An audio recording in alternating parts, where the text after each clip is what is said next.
ఎట్లున్నదంటే మన ఎమ్మెల్యే గారి పనితనం, ఆయన నిధులు తెచ్చితే ఆయన శిలాపలకం వేసుకుంటే సంతోషం. నేను గతంలో తెచ్చిన వాటికే నేను ఈడెత్తే ఆయన ఇంకొకటి ఎత్తాను శిలాపలకం. అది మీరు అందరూ కూడా చూడాలి. నేను కొప్పుల గ్రామం నుంచి పరకాలకు పోయేటువంటి కొత్త రోడ్ను ఆ రోడ్డు శాంక్షన్ చేయించి పనులు ప్రారంభించడం జరిగింది. తర్వాత పార్టీ నాయకుల యొక్క భూములు ఉన్నాయని చెప్పి మొత్తం రోడ్ అంతా కూడా చెరువులోకి తీసుకొచ్చింది. ఇప్పుడు మొత్తం చెరువును కూడిపి రోడ్డు పోస్తున్నారు. మీకు కనబడుతున్నది ఆడి వరకు ఎట్లున్నది, ఇక్కడ నుంచి ఎట్లున్నది.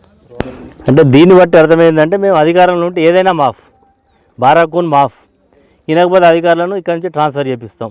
ఇదే గ్రామానికి సంబంధించినటువంటి దళితులకు సంబంధించినటువంటి భూమిని అగ్రవర్ణాలకు సంబంధించినటువంటి వ్యక్తులు మరి భూమి కాస్ట్ చేస్తూ ఉన్నారు. ఇది మాకు న్యాయం చేయమంటే మరి ఇది రిజిస్ట్రేషన్ చేయమని అడిగితే చేయకపోతే ఎంఆర్ఓని ట్రాన్స్ఫర్ చేసిండ్రు.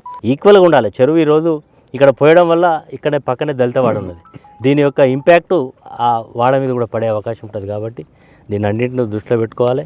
ఎందుకంటే ఏదైనా ఒక ప్రజాప్రతినిధిగా ఉన్నప్పుడు ఈరోజు రైతులకు పోవడానికి, ఈ గ్రామం నుంచి ఆ గ్రామానికి పోవడానికి రైతులకు ఇటు మొత్తం కూడా ఉన్నదని చెప్పి 1,60,00,000 రూపాయలతో నిధులు పెట్టి శాంక్షన్ చేయించినాం.